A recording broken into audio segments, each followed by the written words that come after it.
nós estamos estudando a carta do apóstolo Paulo aos Romanos.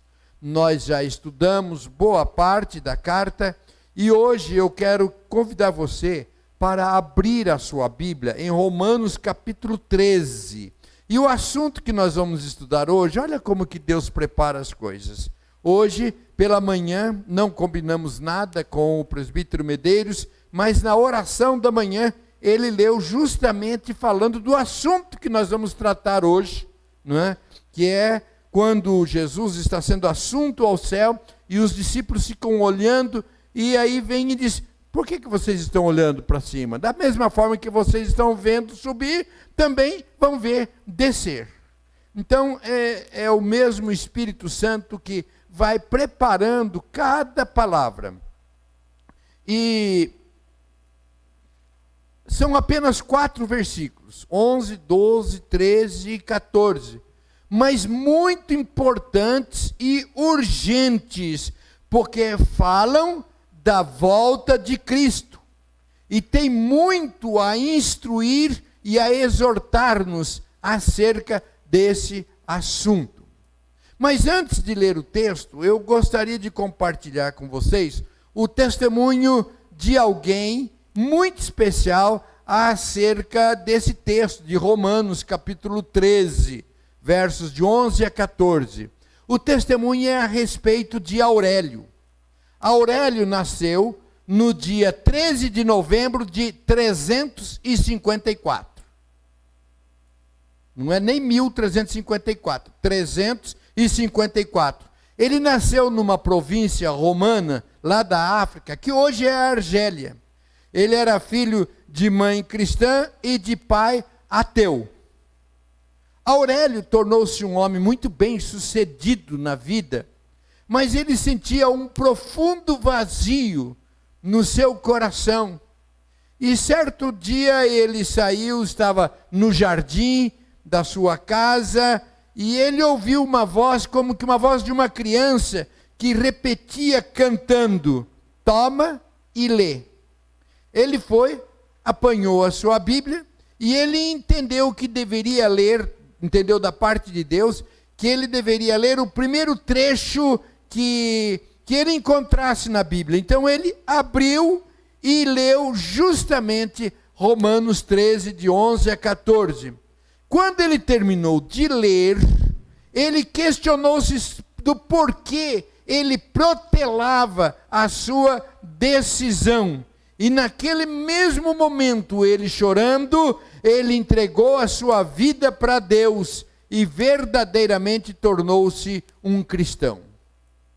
Eu estou falando de Aurélio Agostinho, conhecido mundialmente como Santo Agostinho de Hipona, um dos mais importantes teólogos dos primeiros séculos do cristianismo e cujas obras influenciaram o desenvolvimento do cristianismo e da reforma protestante. Da mesma forma que esse texto falou ao coração daquele homem que fez diferença e faz diferença, nós oramos para que também esse texto toque no coração de todos que ouvirem esta palavra. Querido Deus, em nome de Jesus, Tu sabes o quanto eu estudei, me preparei, mas, querido Deus, todo estudo e preparo não é nada se não houver a unção do Espírito Santo. Por isso eu convido, querido Espírito Santo de Deus, venha sobre este lugar, venha sobre todos aqueles que estão nos ouvindo nos mais diferentes lugares, e que todos nós sejamos visitados com esta palavra, que sejamos edificados e que haja transformação nas nossas vidas. Eu oro em nome de Jesus. Amém. Romanos capítulo 13, versos de 11 a 14. E digo isto a vocês que conhecem o tempo. Já é hora de despertarem do sono, porque a nossa salvação e está agora mais perto do que quando no princípio cremos. Vai a alta noite, e o dia vem chegando. Deixemos, pois, as obras das trevas e revistamo-nos das armas da luz. Vivamos dignamente, como em pleno dia, não em orgias e bebedeiras, não em imoralidades, impudícies ou libertinagem, não em discórdias, que é dissoluções e ciúmes, mas revistam-se do Senhor Jesus Cristo e não façam nada que venha a satisfazer os desejos da carne. É interessante o texto. Digo isto a vocês. Ele está escrevendo aos cristãos, dizendo que são os cristãos que conhecem do tempo. De que tempo ele está falando? Uma palavrinha no grego, kairos, é do tempo de Deus, do tempo de Deus. O cristianismo, ele é dividido em 3 tempos.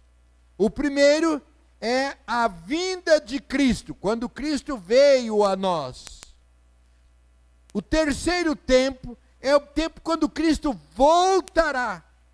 O segundo tempo é este, entre a primeira vinda e a segunda vinda de Cristo. É justamente o tempo que nós estamos vivendo. Nós entendemos isso. E os cristãos convertidos entendem isto, que há o tempo da vinda de Cristo, que Cristo vai voltar e nós estamos na expectativa da volta de Cristo.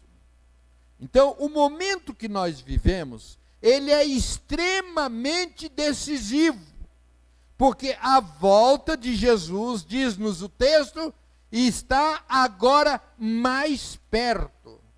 Vai alta noite. Significa que as trevas estão cada vez mais intensas, e a intensidade delas indica o dia vem chegando. Quanto mais alta a noite, mais escuro. Indica que depois disso vem o dia. Nós temos vivido em dias de tremendas trevas. Não preciso falar sobre isto, porque todos nós vemos, sabemos e percebemos de que dias terríveis nós estamos vivendo. A Bíblia chama de últimos dias. Pode passar mais um, por favor. De últimos dias. Fala de fins dos séculos, dos últimos tempos. E João diz assim: filhinhos, já é a última hora. Então, queridos, nós não podemos dormir. Nós devemos estar atentos, em vigilância, porque o tempo está chegando. Ainda mais quando fala de um dia decisivo. Quem está dormindo não vê o dia chegar, não se prepara, é apanhado de surpresa.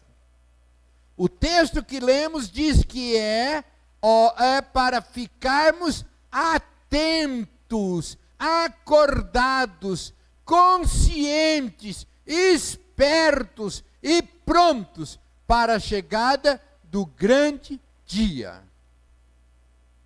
O sono espiritual é um estado de descuido, de negligência espiritual. O sono espiritual, ele é parente da morte. Quanto mais profundo o sono, maior a insensibilidade às coisas espirituais. Quem está dormindo espiritualmente não percebe os sinais, não percebe a presença breve do fim, da presença iminente do dia clareando. Mergulha o sono espiritual, mergulha a pessoa na apatia, na frieza, na indolência espiritual. Quando se dorme espiritualmente, o inimigo, que é oportunista, ele monta as suas investidas para enfraquecer as bases espirituais do indivíduo.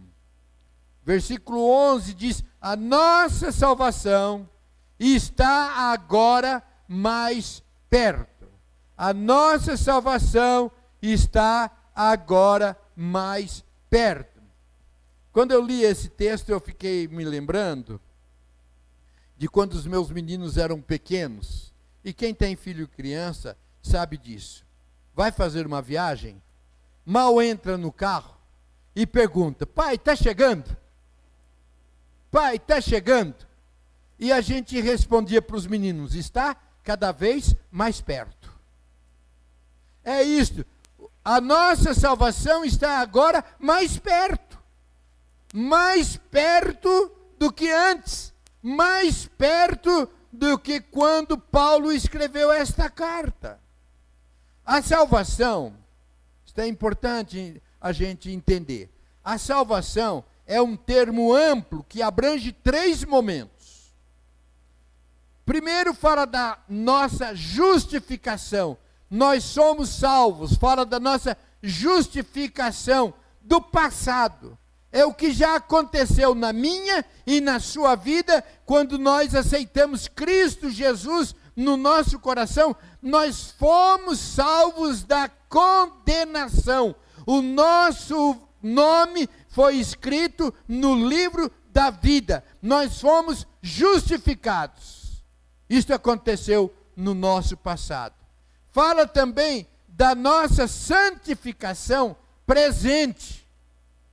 Hoje é o tempo da nossa santificação. É o tempo de prepararmos-nos para a próxima e última etapa. O tempo da nossa salvação hoje exige a nossa santificação. E tem o terceiro ponto, que fala da nossa redenção, da nossa glorificação. Isso é no futuro. Então, no passado, nós fomos salvos, justificados. Os nossos pecados foram perdoados. Nosso nome foi escrito no livro da vida. Salvação através da nossa santificação. É tempo de livrarmos-nos do poder do pecado. E a redenção, a nossa glorificação, o futuro, é quando seremos salvos da presença do pecado e estaremos eternamente com Jesus no céu. Glória a Deus. Os versos 12 a 14 falam de algumas práticas pecaminosas para as quais nós devemos sempre dizer não. Diz lá: não em orgias. É o excesso de sexuais pecaminosos. Não em imoralidade, impudícia, libertinagem, licenciosidade, sensualidade. São pecados relacionados ao sexo de toda variedade. Não existem regras. Não tem o mínimo de controle, de pudor. A ordem é exigir os desejos da carne. Deu vontade, não interessa se é lícito ou é ilícito, não tem controle sobre a carne. E Paulo, ele condena a prostituição, condena a pornografia, condena o adultério e qualquer outra prática libertina. Ele está escrevendo isto, irmãos, porque naquela época havia muita libertinagem. Ele está escrevendo na metade do primeiro século. E naquela metade do primeiro século, entre 50 e 60, quando Paulo escreve esta carta, naquela época havia muita libertinagem. Então, nós estamos descontextualizados, né? Não existe isto hoje. Eu penso que se Paulo vivesse hoje, aquilo que acontecia lá, ele é fichinha. Mas Paulo já está alertando para dizer não a estas coisas. Ele diz também, não em dissoluções. É uma palavra grega, exegeia, que é a pessoa que perdeu a vergonha da sua imoralidade. Eu vou fazer uma exegese aqui, talvez seja mais exegegue do que exegese, mas uma tradução noidiniana. É a pessoa que perdeu a vergonha na cara, que não tem pudor, que não se preocupa com escândalos, não tem vergonha, atos que não deveriam ser praticados nem à noite, o fazem à luz do dia, sem constrangimento. Naquela época, eles faziam o carnaval, uma festa da carne, aonde as pessoas apareciam seminuas. Naquela época, eles faziam as passeatas em pleno dia, em cima de caminhão, com som, tudo colorido, não é? As passeatas que juntavam milhares de pessoas, com trajes totalmente indecentes, chamando a atenção, porque naquela época, eles tinham perdido o pudor, o controle, a vergonha. É isso que Paulo está dizendo. É naquela época, certo? Versículo 14, diz assim, não façam nada que venha a satisfazer os desejos da carne. Na outra tradução diz concupiscência. É no sentido de não usar as energias mentais em desejos maus, a fim de levar às concupiscências da carne. Ou seja, não fixe o seu pensamento sobre pecados da carne. Não o exija da sua mente, porque naquela época, eles trabalhavam muito com fantasias. Eles ficavam imaginando coisas pecaminosas. Eles entravam na internet, entravam naquelas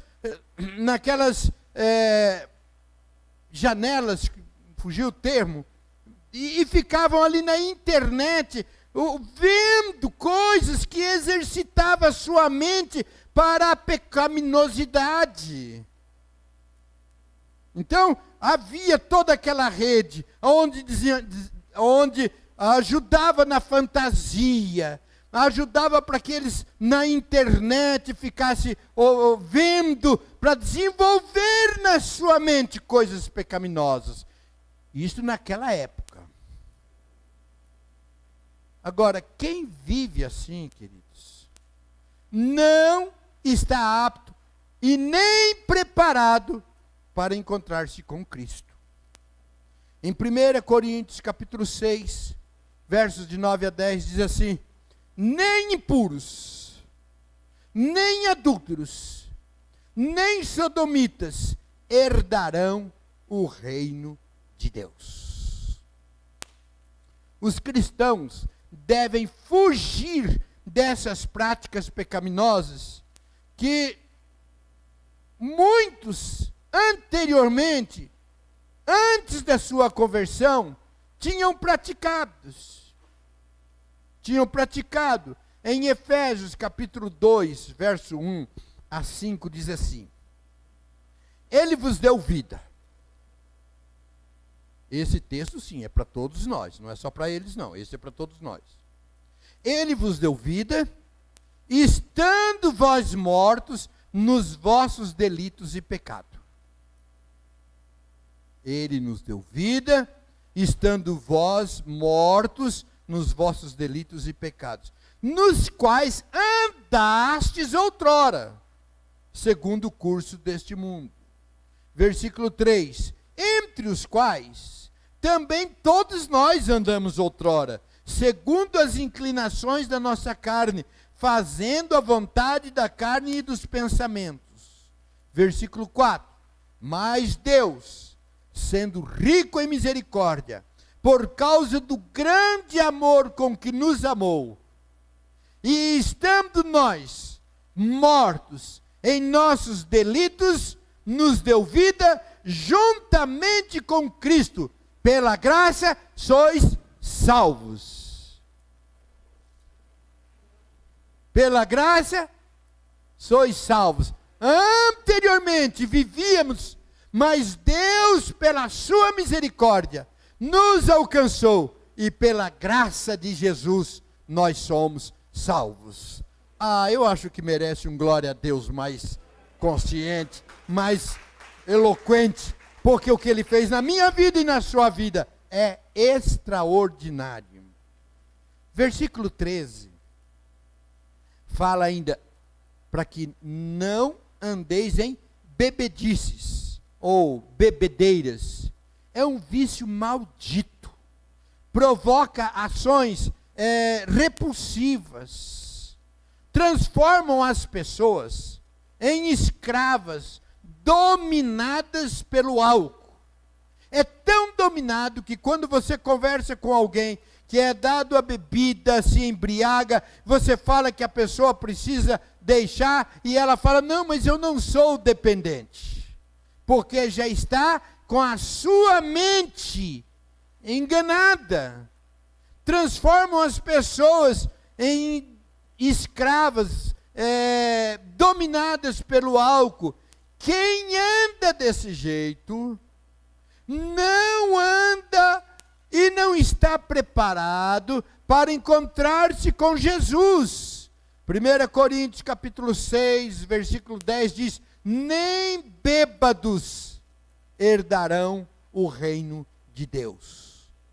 Fala ainda: não em discórdias, não em contendas, é disputa pelo desejo de posição, de poder, de prestígio. Trata-se de egoísmo, que é o oposto ao amor, é desentendimento. Naquela época, eles tinham partidos diferentes na política, e um tinha uma posição, outro tinha outra posição, um entendiam, e por causa disso eles andavam em discórdias, em contendas. Veja que absurdo que acontecia na vida deles, onde amigos bloqueavam um ao outro, onde discutiam, e o texto está dizendo: não em discórdias, não em contendas. Diz ainda: não em ciúmes. Algumas traduções vêm como inveja. É espírito que não se contenta com o que tem e que quer mais e de preferência dos outros. Muito bem. O que fazer? O que fazer para não cair em pecado? Para renunciar os prazeres da carne, para controlar a língua, para ser um pacificador. Como ter uma vida preparada para a volta de Cristo? Versos 12 e 14 dão a receita. Revistamo-nos das armas da luz. 14. Revistam-se do Senhor Jesus Cristo. Trata-se de um antídoto à servidão da carne. Revesti-vos do Senhor Jesus Cristo. Ou seja, esteja unido a Ele. Envolvei-vos com Ele, andai com Ele, vivei nele e para Ele. Este é o antídoto dos desejos da carne. Este é o que fortalece-nos para dizer os nãos que nós vimos anteriormente. A vida cristã, queridos, é uma batalha. Somente quando nós nos revestimos do Senhor Jesus, que nós obtemos força e poder para repelir os desejos da carne. É muito forte nesta área. Nesta área ninguém deve brincar. Às vezes eu oriento algumas pessoas sobre isso. Não, pastor, comigo não tem perigo. E quando a pessoa diz comigo não tem perigo, é aí que mora o perigo. Porque nós precisamos constantemente fortalecemos no espírito, porque o diabo não dá moleza. Cristo está chegando e nós devemos estar preparados. Revistam-se do Senhor Jesus Cristo. É interessante observar que aqui o título está completo. Senhor, Senhor, aquele que tem a suprema autoridade, que controla a nossa vida. Ele é o nosso Salvador, mas Ele é também o nosso Senhor. Nós só podemos dizer que somos cristãos verdadeiramente quando somos controlados, dominados, que Jesus é o Senhor da nossa vida. Quem não é revestido pelo poder do Espírito Santo, quem não é revestido pelo Senhor Jesus, não resiste às ciladas de Satanás. Daí muitas vezes dizer, eu sou cristão, mas a carne é fraca. Use-se essa expressão. Nós precisamos nos revestir do Senhor. Ele é o Senhor. Quem manda em mim não é a carne. Quem manda em mim não são os desejos. Quem manda em mim é o Senhor. E depois ele continua, o Senhor Jesus Cristo. Jesus Cristo, o ungido, o Messias, aquele que é digno de toda reverência, de toda obediência, aquele que é merecedor de que abandonemos o pecado e nos entreguemos a uma vida santa, dedicada, consagrada a Ele. Então, revestir-se do Senhor Jesus Cristo. Nós somos chamados para viver uma vida que dignifique o nome do Senhor e que nos prepare para a vida eterna, para a vinda do Senhor Jesus Cristo. A vinda de Cristo está cada vez mais perto. Eu queria trabalhar alguns equívocos que algumas pessoas cometem. Primeiro, muitos acham que haverá uma destruição instantânea. Quando se fala dos fins dos tempos, quem não conhece o tempo, que nós falamos lá no início, pode até pensar que vai haver um fim, tipo assim, uma bomba, bum, acabou tudo. Não é desse jeito. Lá em Tessalonicenses, dá detalhes de como acontecerá. Primeiro Jesus virá para buscar os seus. Nós seremos buscados por Jesus. Ele virá nos ares e nós subiremos até Ele. Ele nos levará e ainda permanecerá aqui aqueles que não receberam a Jesus. Um tempo de extrema dificuldade, nada comparado com o que vemos hoje, se o que vemos hoje já é difícil. Então não é assim, o fim é pá, acabou tudo. Não. Mesmo porque não teve começo e não tem fim. Aqueles que aceitam a Jesus só vão sair daqui para morar eternamente com Jesus no céu. E aqueles que não aceitam Jesus para viver eternamente no inferno. Pastor, não fala isso porque não é uma palavra não atrai muito as pessoas. O que eu preciso é alertar a cada um para que se prepare, porque o fim, ou para que a volta de Cristo, porque a volta de Cristo está próxima. Segundo, queridos, nós vivemos num mundo de impunidade. É o não cumprimento de uma pena, e não se cumpre a pena e não tem consequência nenhuma. Os pais falam para os filhos, não façam isso, senão você vai apanhar. Ele faz, a criança faz, e o pai fala, olha que gracinha, como que ele é esperto. É como muitas vezes pessoas são condenadas pela primeira, segunda, terceira, e dá-se um jeito, e não tem impunidade. Eu posso fazer e viver como eu quiser, porque no final não haverá consequência. A gente está com esse entendimento de impunidade e pensa que isso pode acontecer também com as palavras do Senhor Jesus, e não é verdade, porque a palavra do Senhor é sim, sim, não, não. Outro equívoco. Aqui se faz, aqui se paga.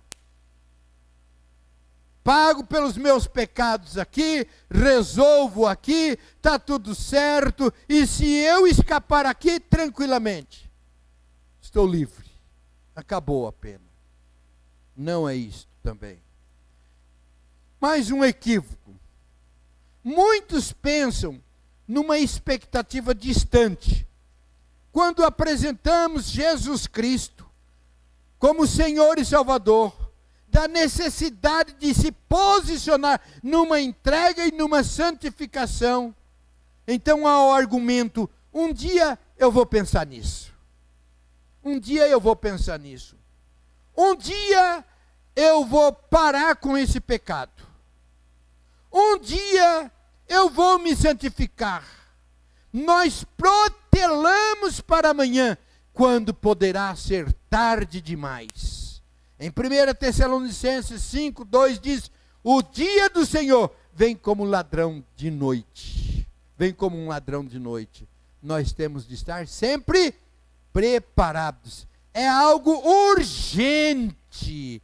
Está acabando o tempo. A oportunidade para decidir sobre o futuro. Porque um outro equívoco é que a pessoa peca e depois aqueles que ficarem intercedem, fazem pagamento, indulgência, fazem uma série de coisas, quebra o galho lá no céu, então depois é passado a limpo a sua vida. Não, queridos, a decisão é cada um que toma aqui, nesta vida, para onde quer ir, e se quiser ir para o céu, o único caminho é Jesus. Não existe outro caminho. Então, como o tempo está terminando, é preciso que nós hajamos com urgência, tomando uma decisão por Jesus e santificando a nossa vida. A expectativa da breve volta de Jesus deve moldar a nossa vida. O nosso estilo de vida deve ser pautado sobre a verdade do regresso de Cristo e nos incentivar à santidade. A volta de Cristo tem implicação, tanto para nós, como para aqueles que ainda não se decidiram por Jesus. Porque depois, quando Jesus voltar, já era. Por isso, nós precisamos nos preparar e avisar os que ainda não creem, para que tomem uma decisão com urgência. Se você tem um parente, se você tem um amigo, nós precisamos avisá-los com urgência que Jesus está voltando. E depois não tem mais o que fazer. Então, queridos, Um outro aspecto também, é preciso saber a diferença entre esperar e dormir. Esperar é aguardar com expectativa a vinda do grande dia. Nós esperamos com expectativa a vinda do Senhor Jesus.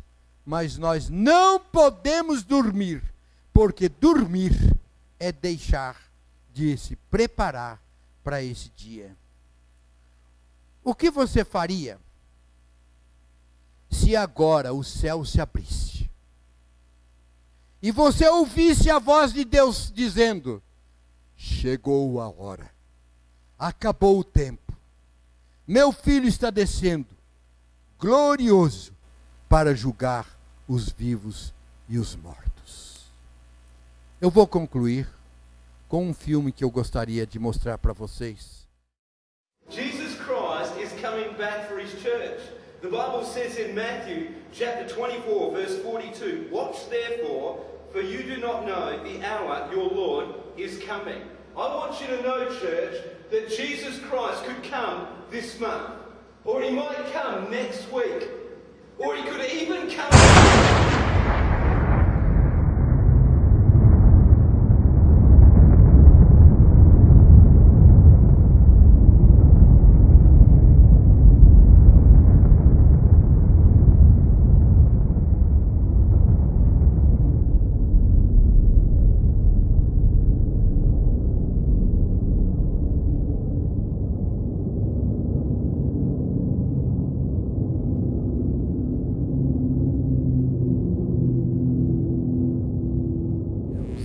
Queridos, esse filme é impactante. Ele é muito impactante. Eu vou ter que contar. Quando o pregador está pregando e ele está falando da volta de Cristo. E de repente um estrondo na igreja. A Bíblia cai. E as pessoas assustadas caem todos de joelho, imaginando que a volta de Cristo está acontecendo. Ele é muito impactante, esse filme. Mas eu quero que mais impactante do que isso seja o Espírito Santo trabalhando no seu coração. Se Jesus voltasse hoje, você está pronto para subir com Ele? Você está preparado? Já entregou sua vida para Jesus? Tem uma vida santificada nas mãos dele? Quero convidar vocês para curvarem a cabeça, fechar os olhos. Ministério de louvor, por favor. Bem rapidinho. Eu quero que vocês fiquem pensando nisto. Deixa o Espírito Santo trabalhar no coração de vocês, sabendo. A questão de falar da volta de Cristo não é para ter medo. Não queremos amedrontar ninguém. Muito pelo contrário. Nós queremos que todos nós estejamos preparados, alertados. Senhor Deus, que esta palavra não volte para o Senhor vazio. Que encontre guarida nos nossos corações. E nos preparemos para aquele grande dia. Vamos nos colocar em pé?